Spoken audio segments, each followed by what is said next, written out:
Hello students, welcome to my accountancy PCF classes. So आज मैं आपके लिए लेकर आई हूँ एसेट्स वर्सेस लाइबिलिटीज। सो हम पढ़ेंगे एसेट्स और लाइबिलिटीज के बीच में क्या क्या हमारे डिफरेंसेस होते हैं। यह है हमारी accounting equation, assets minus liability. अगर मैंने एसेट्स में से लाइबिलिटीज निकाल दी तो हमारी ऑनर्स इक्विटी बचती है, यानी ऑनर की इक्विटी। सो पढ़ लेते हैं एसेट्स क्या होते हैं। Assets are the items a business possesses that will provide it benefits in future।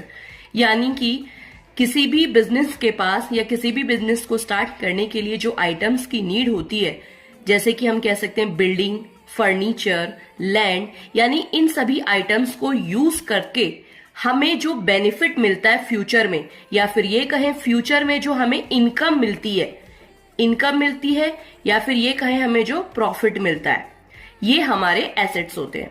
Assets हमारे डेप्रिशिएबल होते हैं, यानी इन पे डेप्रिशिएशन चार्ज लगता है। एसेट्स अब पढ़ लेते हैं कि assets is equals to liability plus equity. Assets हमारे लाइबिलिटी में अगर मैं इक्विटी को ऐड कर दूं तो हमारे एसेट्स निकल जाते हैं।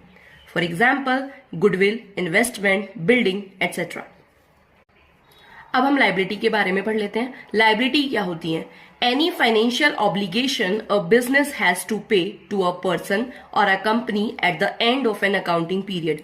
यानी कि कोई भी बिजनेस को जब अपना कुछ बिजनेस ने सपोज करो किसी से कोई उधार लिया है, कोई भी कुछ उधार लिया है, तो वो सारे जो उधार है उन सभी को पे करता है बिजनेस। किसी भी पर्सन से लिया हो, फिर चाहे वो, या किसी कंपनी से लिया हो।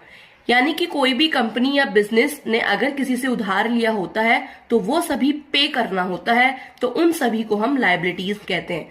यानी सपोज करो मैंने बिजनेस स्टार्ट करने के लिए मैंने 1 लाख रुपीज की लाइबिलिटी ली है, यानी 1 लाख रुपीज का मैंने क्रेडिट लिया है या लोन लिया है, तो ये मेरी लाइबिलिटी हो जाएगी।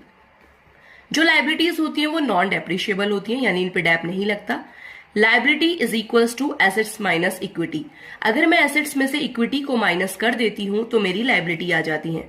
For example accounts payable, interest payable, creditors etcetera.